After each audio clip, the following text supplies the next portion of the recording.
Okay, it's chapter 8. And it's high voltage DC. Now you might ask, why high voltage DC? Well, high voltage DC is the future.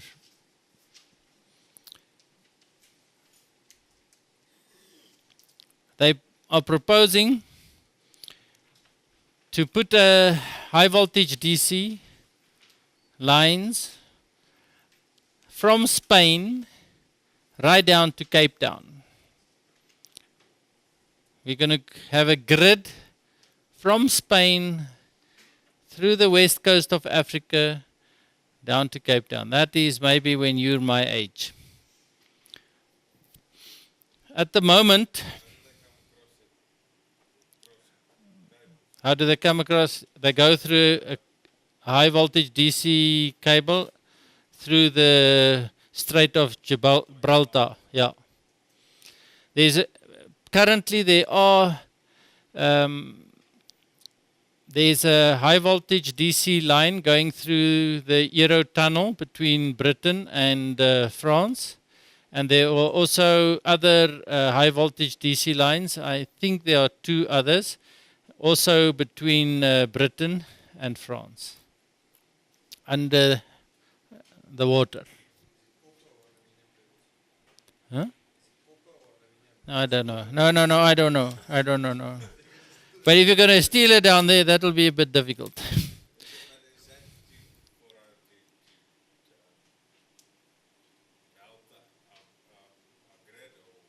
Okay. The whole idea is, and this is why I've got this map here. You guys think that the Vaal River here is a river. But the guys who come from the DRC, they say this is just a little puddle. Because they've got a river there that flows down here and goes out into the sea at that point there. And there is a dam, the Inga, I think they call it the Inga Dam.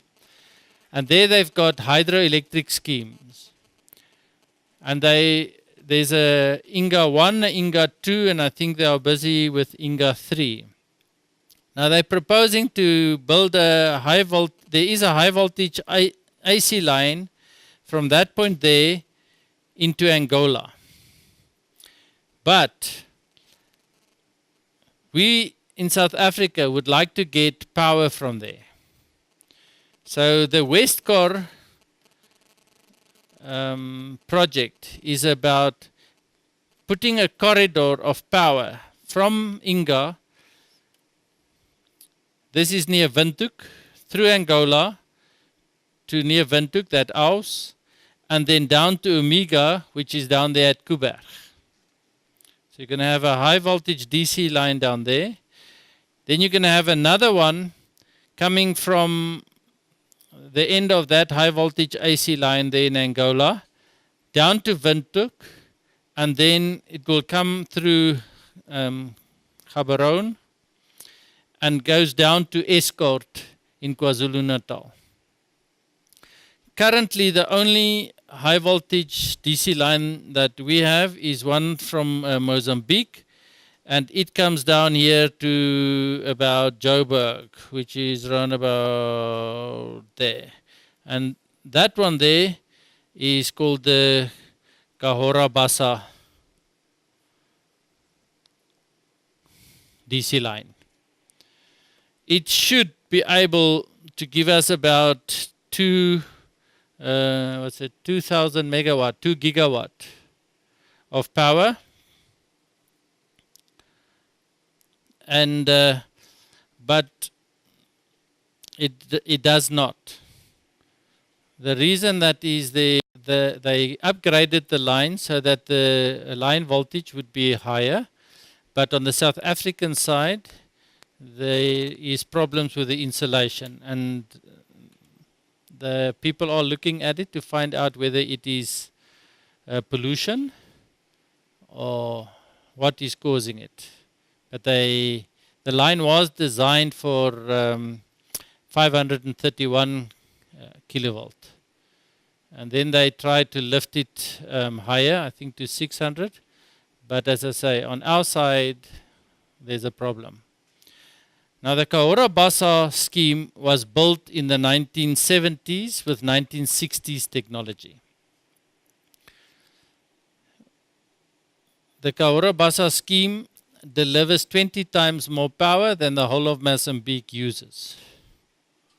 So they wanted to pay for this whole installation by selling power to the South African grid.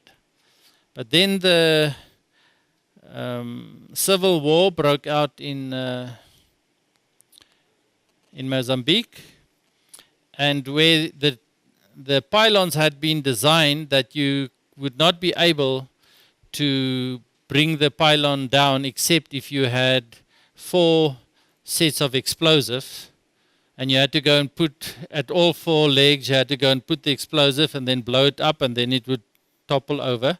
They designed them in such a way that a guy going there had to carry all of this with him, because it's very rural and area. However, technology for warfare caught up with, and the guys had shoulder launch bazookas and rocket launchers, so they just walked down and then they did target practicing all along the line. And they destroyed large sections of this line. So that there wasn't power being delivered from Kahora Basa for a long time. Then when the civil war stopped, somebody had to repair the line. Because the technology in both converter stations, the one at Songu and the one at Apollo, Songu is at Kahora Basa, Apollo is here near Olifantsfontein. Because this technology was old, they refurbished the whole thing and brought it up to 1980s technology. And they did that in the 1990s.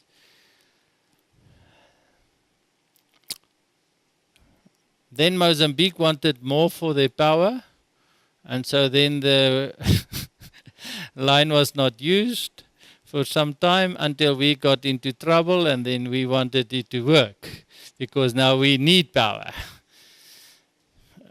So, and as I said, then they upgraded the line, but they cannot get the line to work at the 600 kilovolt. It can only work at 531 kilovolt. Yes, sir. Okay. That is what this whole chapter is going to be about now. So they take the AC and they convert it to DC with a converter station on that side. And then on this side we take the DC, and via a same converter station on this side we take the DC and make it AC.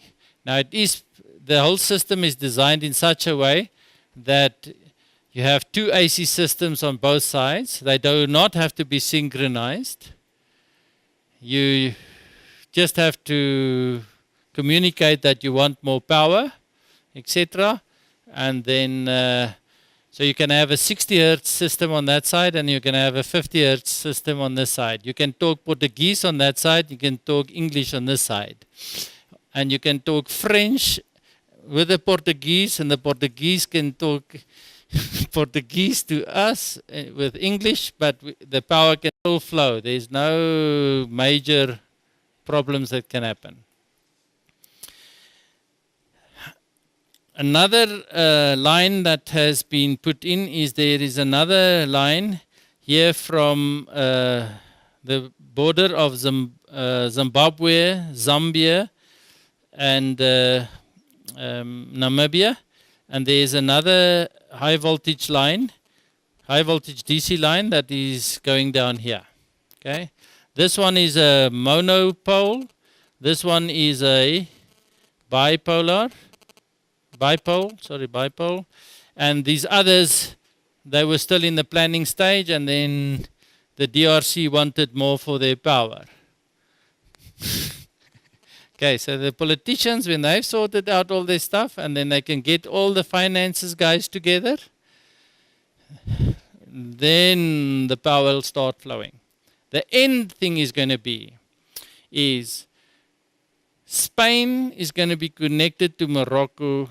Morocco is going to be, all those countries down there is going to be connected down to Inga. So they can supply power to Europe. Europe can supply power to Cape Town. It is just a matter of controlling the flow of the power and who pays what, when, etc. So that is the great scheme. And I thought by now it would have already started happening, but as I said, politicians have other ideas, and then the people are fighting, etc., etc. So let's look at how these systems, what are the basic topologies? There's a monopolar. We have three-phase system A and three-phase system B. We have a converter station, and another one, we have one on both sides. The one must be inverting while the other one is rectifying. Inverting means taking DC and making it AC. In this case here, the polarity is negative, and the return path is through the earth. Okay, that's a monopolar. Then we go to a bipolar. In a bipolar, we have 4 converter stations. We have a positive line, we have a negative line. Although we have got the earth on both sides, the power, the current here will flow like that, through like that, and like that. If what happens, like in South Africa, that we had one problem, a problem with the one line, then we can use the return path through the earth.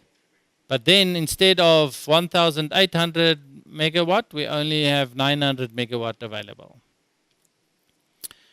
And then there's another one, and that one is called the homopolar. Now the homopolar, both polarities are negative. Current flows in that direction and then through the earth return. In that direction and through the earth return. Any questions?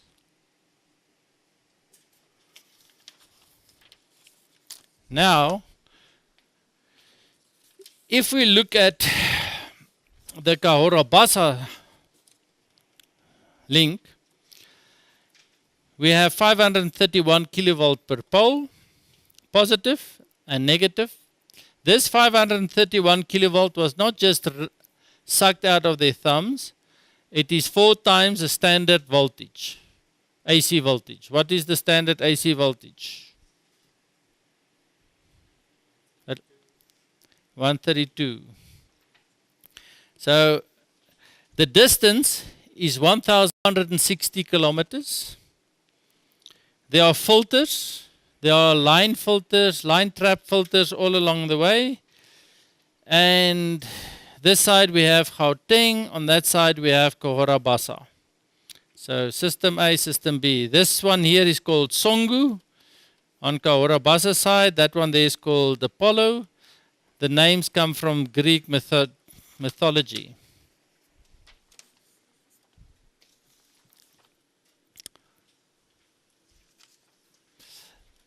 How does it, now here is the question that I'm going to answer now. How does this thing look? The circuit, sir. Here is a converter station simplified. We have a positive 12 pulse group. The positive 12 pulse group consists of 2 6 pulse rectifiers. One is fed by a star, the other one is fed by a delta. That gives us a 30 degrees. Is it a 30 degrees or 60 degrees phase shift? Okay, I'll leave it there. You can think about it. And then on the negative side, we have exactly the same. A 12 pulse group that supplies our negative pole.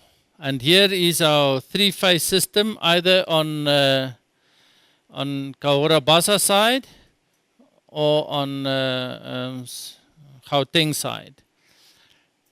The sending power, by the way, to Kahora Basa from the Gauteng side only happens during testing. There's no need for power on that side because they generate in excess what the whole country needs. Now you can think if that is 531 kilovolt, what I have here as one thyristor there and one thyristor here. And if you take that, the power that is transported per pole is 900 megawatt. The current is high. The voltages are high. These thyristors must be able to block it. So you'll have series and parallel cells. You'll have cells that consist of a lot of series and parallel components with their driving circuits, everything in a unit. And then you must have redundancy, because if this thing breaks, you can't stop.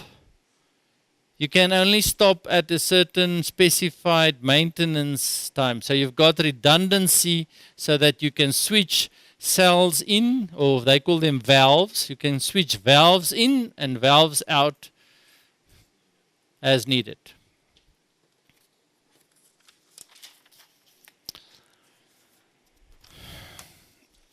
So looking at the circuit diagram of a 12-pulse rectifier,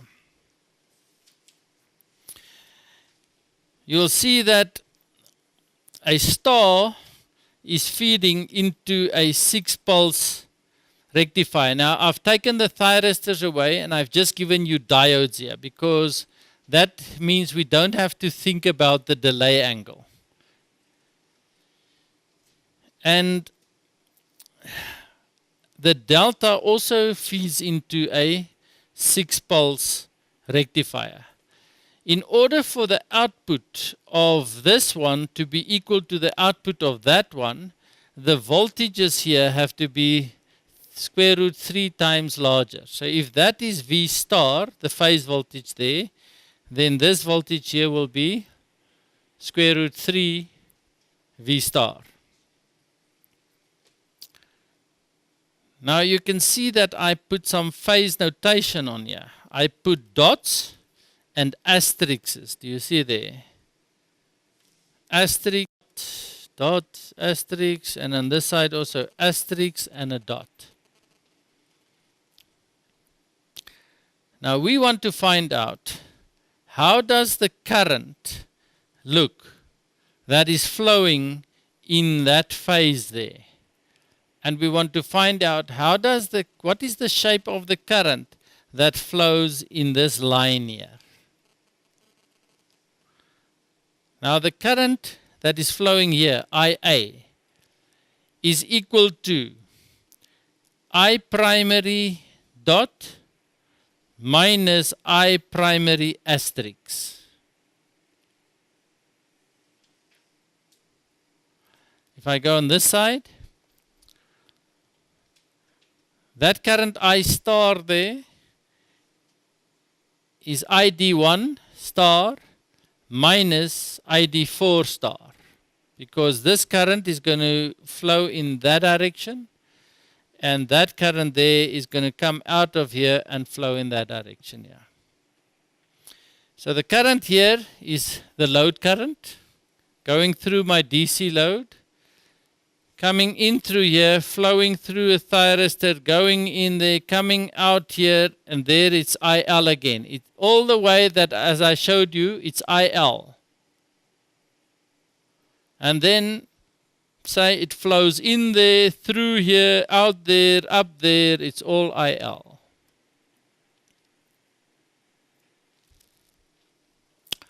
Now, the problem is just here. When it comes to this point here, how does it flow? Is the shape IL the whole time? Is the magnitude IL the whole time, or does it differ? And that's what we're going to find out. We're going to do a graphical derivation. Now, a derivation means that you start off right at the beginning, you skip no steps, and you come to a formula at the end.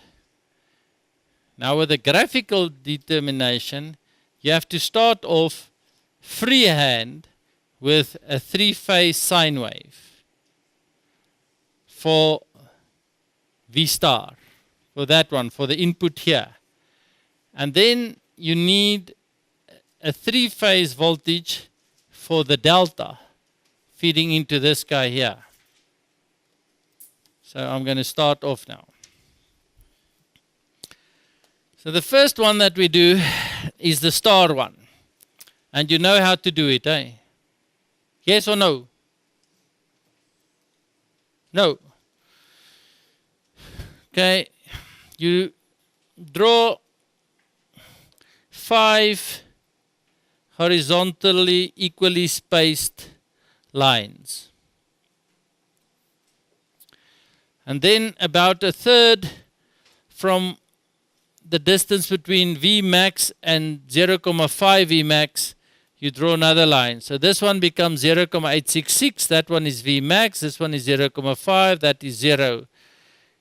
That one is minus 0,5, and then about a third of the distance to between minus Vmax and 0,5, you draw another line, and that line is minus 0,866. Then you, by hand, draw 13 equally spaced vertical lines. Like I'm doing now.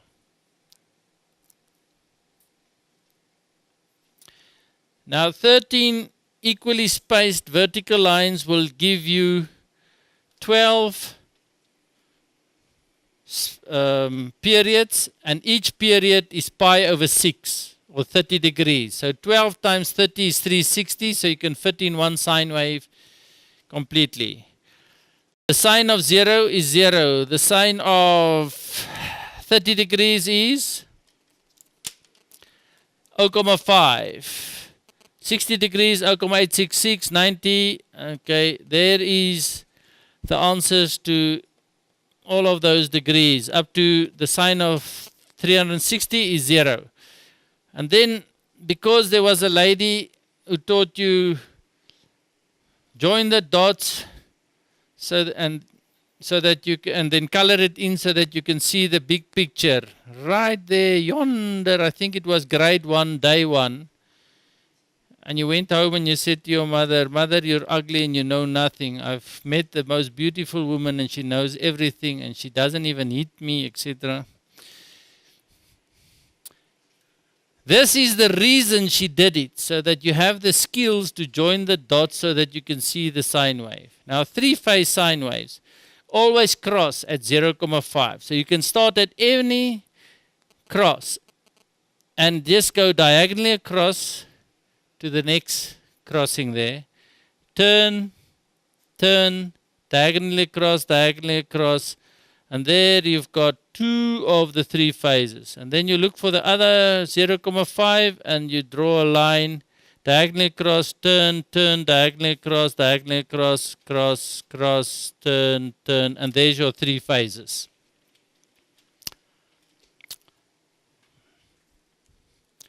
Now, when you were still young and innocent at VUT or wherever, they taught you that if I go from a delta to a star,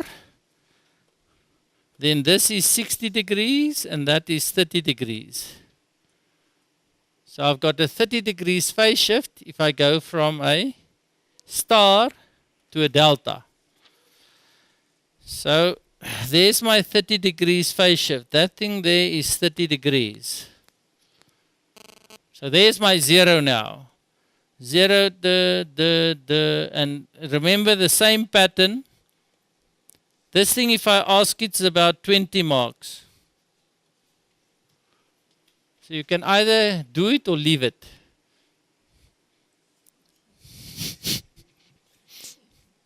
But usually 20 marks motivate students. Eh? So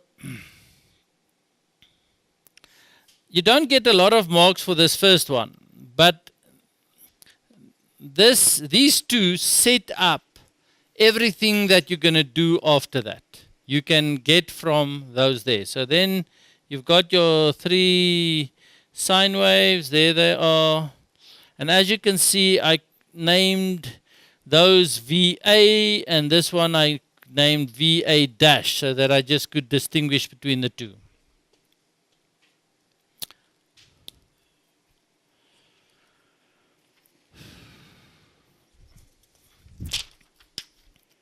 Now, there I wrote V positive, there I wrote V negative. Do you see that? There is V positive, and there is V negative.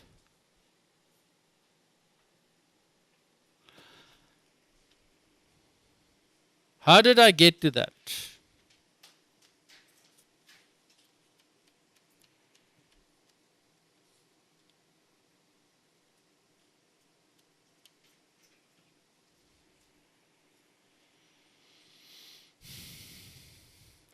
Well, I looked at this one here, this section here, and I said the output of this is a 6 pulse.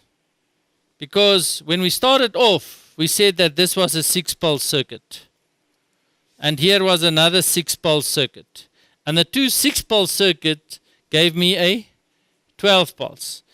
So then I said, well, if I go and just look at what this one is going to put out from there with respect to there, it will be that voltage there. How did I get to it? I took this envelope here,